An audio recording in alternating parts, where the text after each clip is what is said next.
혼백을 거두는 순간 조선 민화에 묘사된 임종 장면의 비밀. 조선 후기 한양에 이름난 화공 강세진은 사람들이 죽음을 맞이하는 순간을 그림에 담는 특별한 재능을 지녔다고 합니다. 그의 그림 속에는 혼백을 거두러 오는 저승사자의 모습까지 담겨 있었지요. 어느 날 그는 마을의 무녀로부터 자신이 곧 임종을 맞이할 노파의 그림을 그려달라는 의뢰를 받습니다. 강세진이 그린 민화 속에 숨겨진 임종 순간의 비밀, 그리고 저승과 이승 사이의 경계에서 벌어지는 기묘한 이야기를 들려드립니다. 특별한 화공의 등장, 죽음의 순간을 그릴 수 있는 특별한 능력을 가진 화공 강세진의 소개와 그의 산후. 옛날 조선 후기 한양 도성 북쪽 어느 작은 마을에 강세진이라는 화공이 살았습니다. 강세진은 평범한 화공이 아니었습니다. 그는 사람들이 죽음을 맞이하는 순간 그 모습을 화폭에 담는 특별한 능력을 가지고 있었지요. 다른 화공들이 산수화나 꽃그림을 그릴 때 강세진은 사람들의 마지막 순간을 그렸습니다. 그의 그림 속에는 보통 사람들은 볼 수 없는 것들이 담겨 있었습니다. 혼백을 거두러 오는 저승사자의 모습, 망자의 영혼이 몸을 떠나는 순간, 때로는 저승으로 가는 길까지. 강세진의 이야기는 그가 15살 되던 해에 시작됩니다. 그날은 강세진의 할아버지가 돌아가시는 날이었습니다. 병석에 누워 계신 할아버지 곁에서 어린 세진은 무언가 이상한 것을 보았습니다. 할아버지의 몸 위로 연기 같은 것이 피어오르고 방구석에는 검은 옷을 입은 키 큰 사람이 서 있었지요. 아무도 그것을 보지 못했지만 세진은 분명히 보았습니다. 공포에 질린 세진은 그 모습을 종이에 급하게 그렸습니다.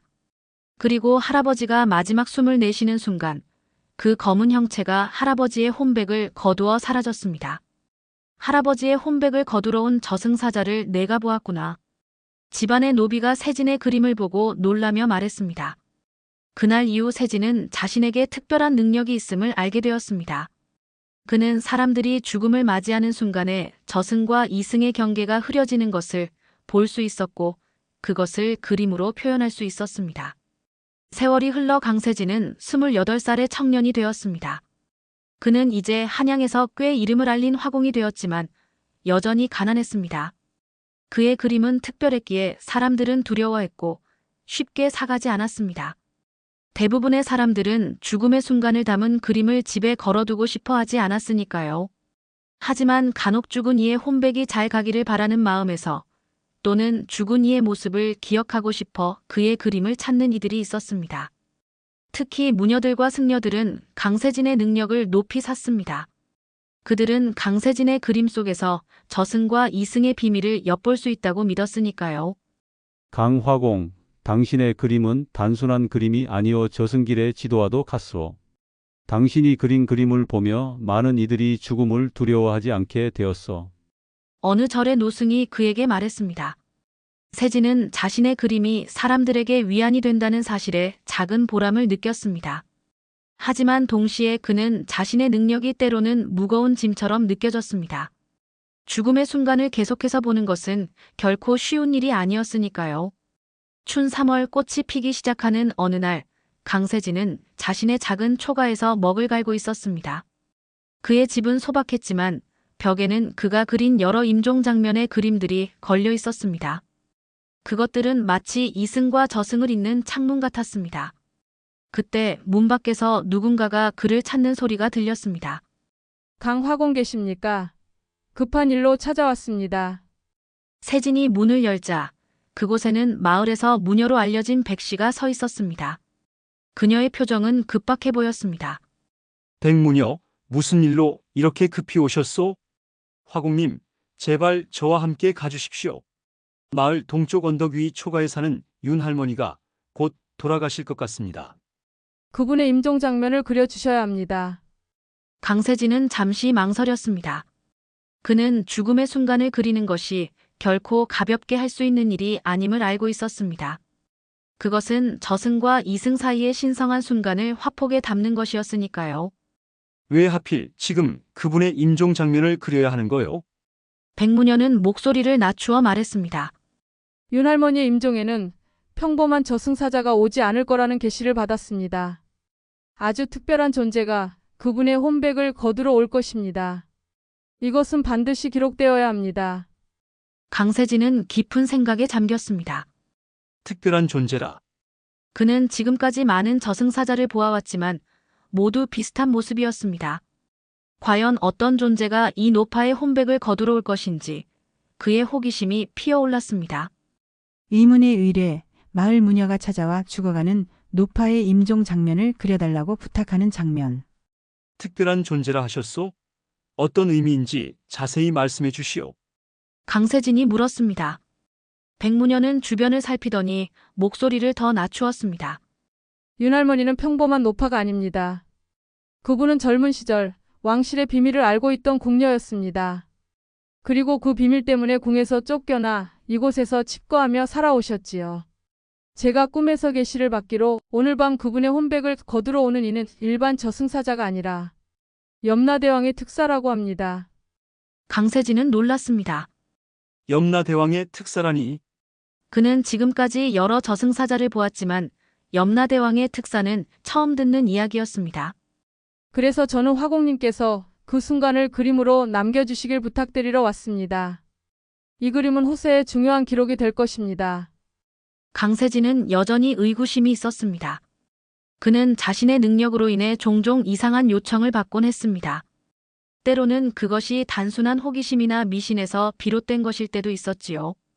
윤 할머니는 제 그림을 원하시는 건가요? 백무녀는 고개를 저었습니다. 할머니는 아무것도 모르십니다. 이미 의식이 희미해지셨어요. 하지만 저는 그분의 영혼을 위해 그리고 우리 마을의 안녕을 위해 이 일이 필요하다고 믿습니다.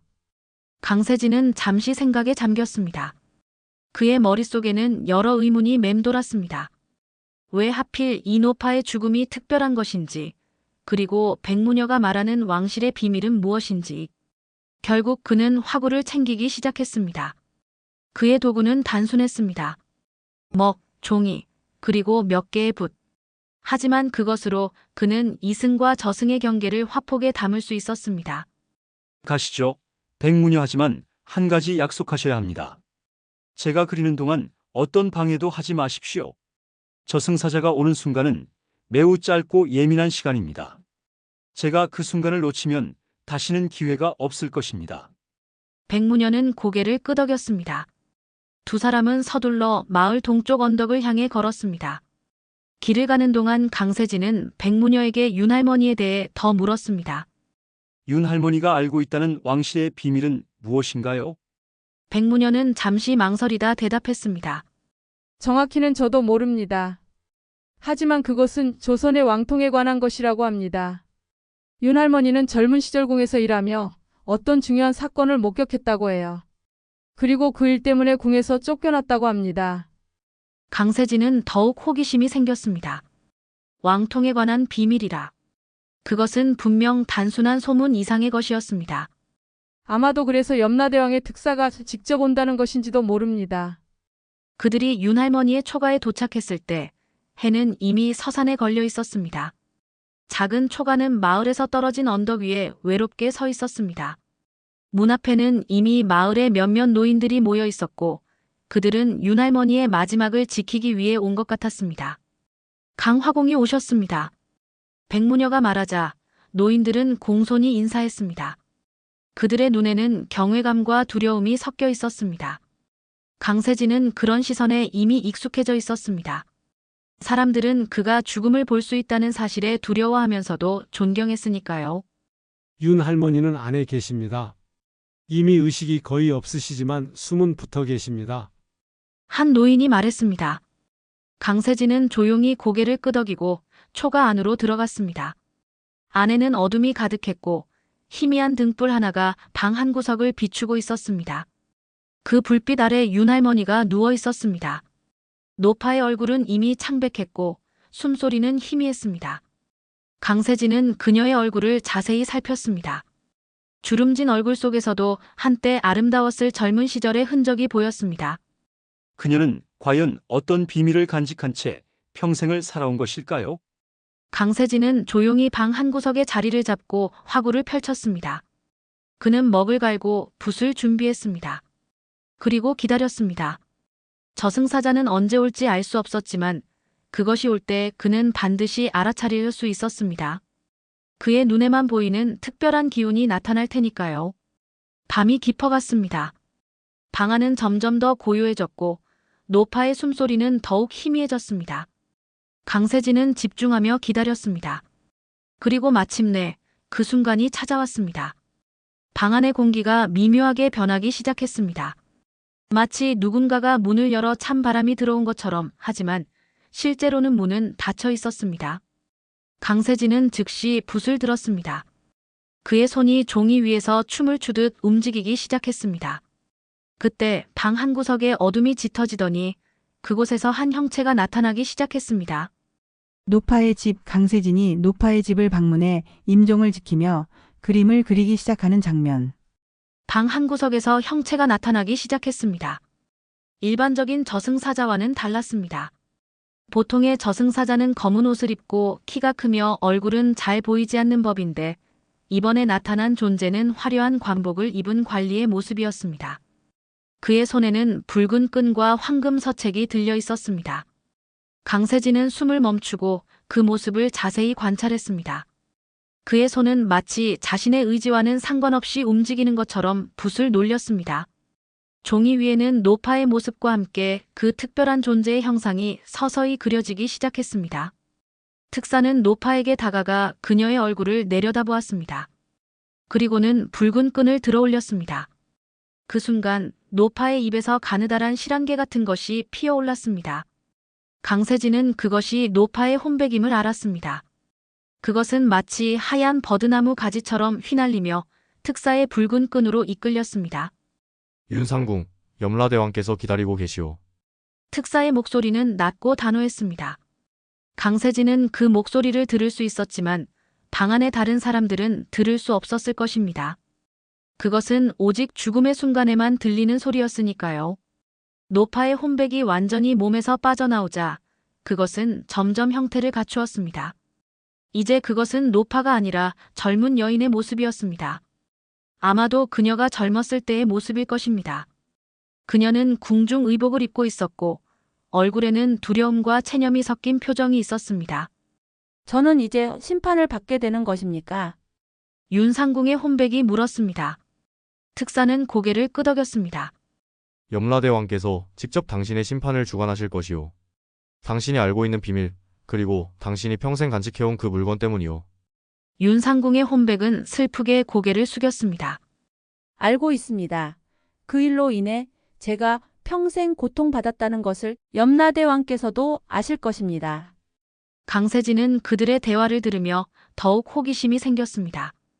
그녀가 말하는 그 물건은 무엇이고 윤상궁이 알고 있다는 비밀은 무엇인지.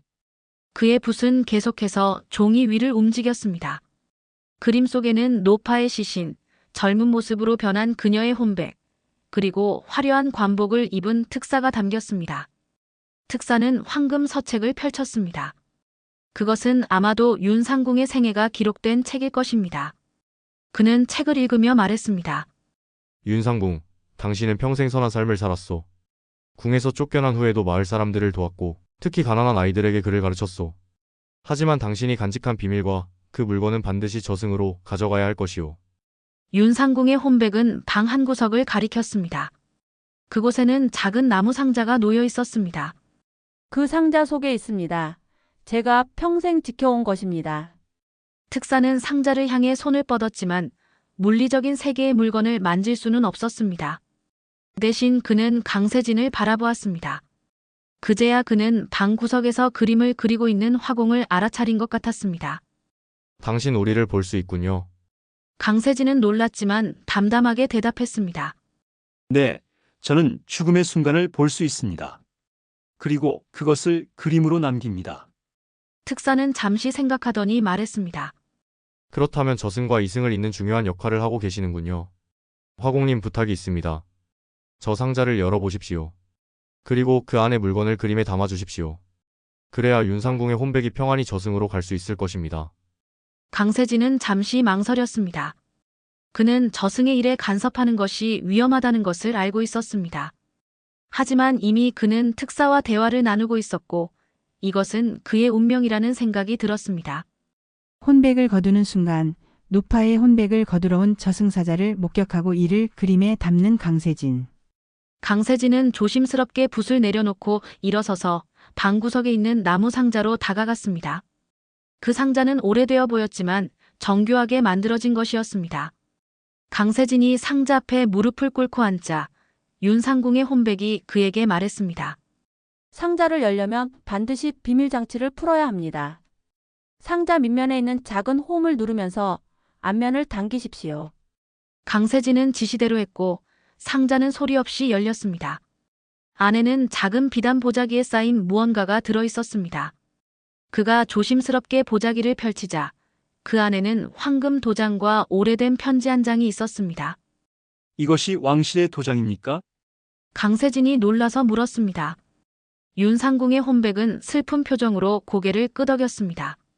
그것은 영조 임금님의 사신 도장입니다.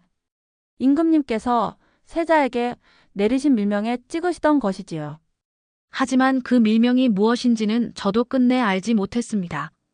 단지 제가 알고 있는 것은 그녀는 말을 멈추고 특사를 바라보았습니다.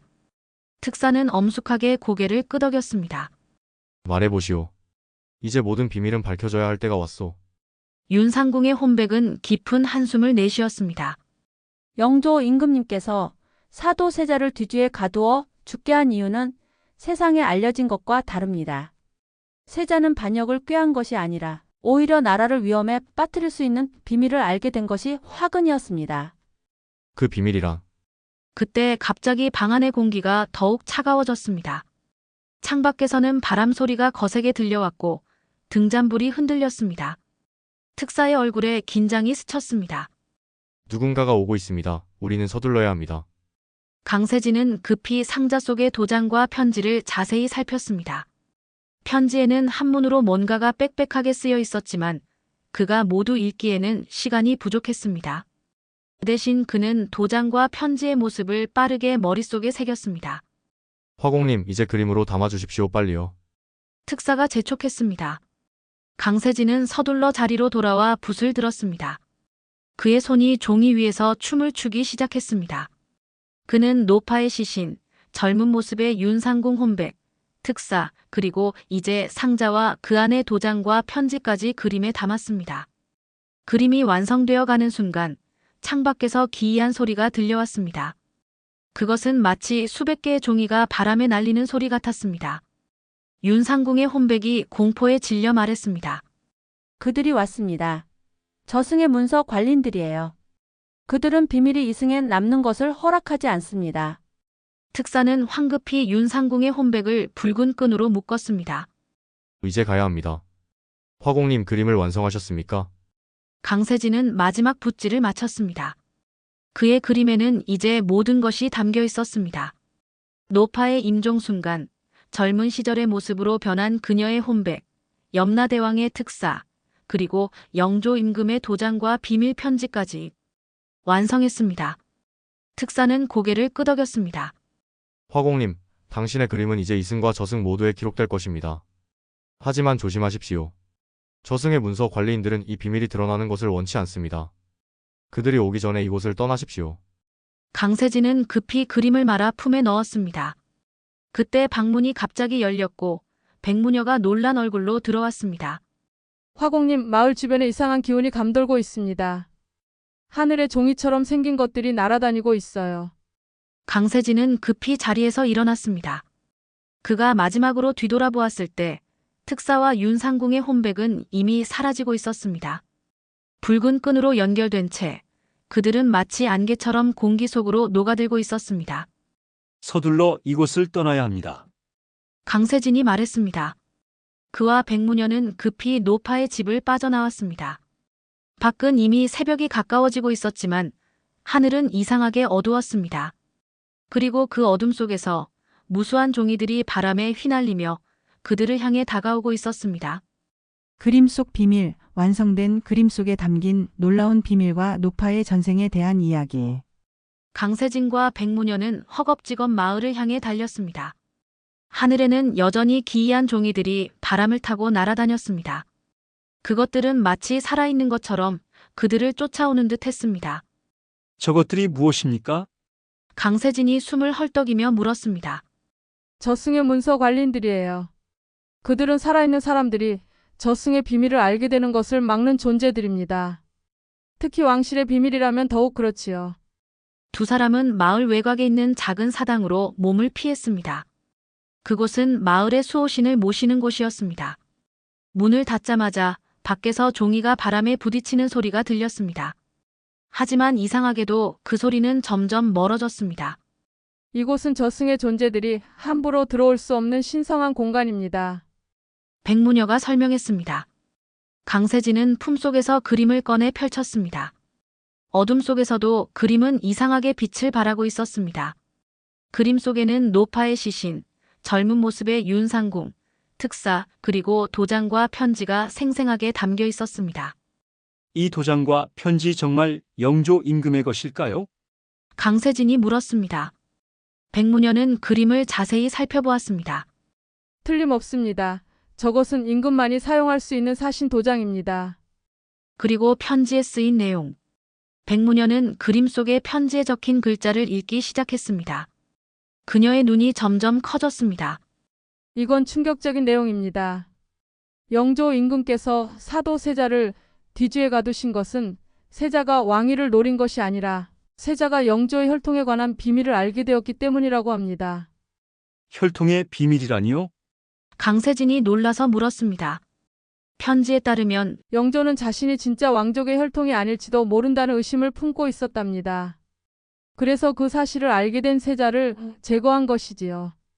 윤상공은 그 상황을 목격했고 도장과 편지를 숨겨 진실을 보존하려 했던 것 같습니다. 강세진은 충격에 빠졌습니다. 그것은 조선 왕조의 정통성을 뒤흔들 수 있는 엄청난 비밀이었습니다. 하지만 윤상궁은 왜 이 비밀을 평생 간직한 채 아무에게도 말하지 않았을까요? 백무녀는 깊은 생각에 잠겼다가 말했습니다. 아마도 그녀는 나라의 혼란을 원치 않았을 겁니다. 또한 비밀을 지키는 것이 자신의 의무라고 여겼을 수도 있지요. 그리고 무엇보다 그 비밀을 말했다간 그녀의 목숨이 위험했을 테니까요. 그때 갑자기 사당 밖이 조용해졌습니다. 종이가 날아다니는 소리가 더 이상 들리지 않았습니다. 두 사람은 조심스럽게 문틈으로 밖을 내다보았습니다. 하늘은 이제 동이 트기 시작했고 이상한 종이들은 온데간데 없이 사라졌습니다. 저승의 문서관리인들은 해가 뜨면 물러가는 법입니다. 백무녀가 안도의 한숨을 내쉬었습니다. 강세진은 그림을 다시 살펴보았습니다.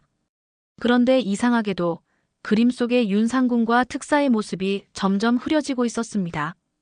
마치 안개가 걷히듯 그들의 형상은 서서히 사라지고 있었습니다. 그들이 저승으로 완전히 떠난 모양이군요. 백무녀가 말했습니다. 하지만 도장과 편지의 모습은 여전히 선명했습니다. 강세진은 그 모습을 자세히 살폈습니다. 그림 속의 편지에는 그가 미처 읽지 못했던 또 다른 내용이 있었습니다. 여기 보세요. 편지에는 또 다른 내용이 있습니다. 진실은 명계지침에 있다라고요. 명계지침이 무엇인지 아십니까? 백무녀의 눈이 커졌습니다.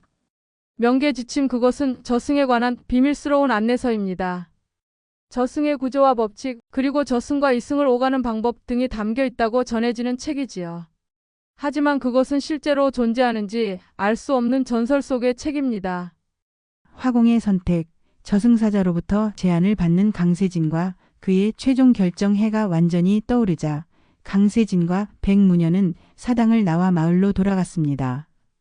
이제 윤상궁의 시신은 장례를 치러야 할 것입니다. 하지만 그들의 마음은 복잡했습니다. 단순한 노파의 죽음이 아니라 조선 왕조의 중대한 비밀과 연결되어 있다는 것을 알게 되었으니까요. 이 그림과 비밀을 어떻게 해야 할까요? 강세진이 걱정스럽게 물었습니다. 백무녀는 깊은 생각에 잠겼다가 말했습니다. 이 비밀은 너무 위험합니다. 만약 세상에 알려진다면 나라가 뒤흔들릴 수 있어요. 하지만 동시에 이것은 역사의 진실이기도 합니다. 저는 그림을 안전한 곳에 보관해야 한다고 생각합니다. 강세진은 고개를 끄덕였습니다. 그는 자신의 초가로 돌아와 그림을 안전하게 보관하기로 했습니다. 하지만 그날 밤 그에게 또 다른 방문객이 찾아왔습니다. 그가 잠에 들려고 할 때 갑자기 방 안의 공기가 차가워졌습니다. 강세진은 즉시 알아차렸습니다. 저승에서 온 누군가가 있다는 것을요. 누구십니까? 그가 물었습니다. 방 한구석에서 염라대왕의 특사가 다시 나타났습니다. 그의 표정은 이전보다 더 엄숙해 보였습니다. 화공 강세진, 당신이 그린 그림 때문에 저승이 소란스럽습니다. 그 그림에는 이승에 알려져서는 안 될 비밀이 담겨 있습니다. 강세진은 담담하게 대답했습니다. 제가 본 것을 그렸을 뿐입니다. 그것이 제 역할이니까요. 특사는 고개를 끄덕였습니다. 그렇습니다. 당신은 자신의 역할을 다했고 그것은 존중받아야 합니다. 하지만 염라대왕께서는 그 그림이 가진 힘과 위험성을 우려하십니다. 그래서 당신에게 제안을 하라 하셨습니다. 어떤 제안입니까? 두 가지 선택지가 있습니다. 첫째, 그림을 저승으로 가져가 영원히 비밀로 하는 것입니다. 그 대신 당신에게는 특별한 재능을 주시겠다고 합니다. 둘째, 그림을 이승에 남겨두는 것입니다. 하지만 그럴 경우 당신은 더 이상 죽음의 순간을 볼 수 없게 될 것입니다. 강세진은 깊은 고민에 빠졌습니다. 자신의 특별한 능력을 잃는다는 것은 큰 희생이었습니다. 그것은 그의 정체성과도 같았으니까요. 하지만 동시에 그림 속의 비밀은 역사의 진실이었고 그것이 영원히 사라진다면 진실도 함께 묻히게 될 것입니다. 제가 어떤 선택을 하든 윤상궁은 어떻게 되는 건가요? 강세진이 물었습니다. 특사는 부드럽게 미소 지었습니다. 윤상궁은 이미 저승에서 평화를 찾았습니다. 그녀는 비밀을 간직한 채 평생을 살았고 이제 그 짐을 내려놓았습니다. 그녀의 영혼은 이제 안식을 얻었습니다. 강세진은 마음의 결정을 내렸습니다. 저는 그림을 이승에 남겨두겠습니다. 비록 제 능력을 잃게 되더라도 진실은 보존되어야 한다고 생각합니다. 특사는 깊이 고개를 숙였습니다.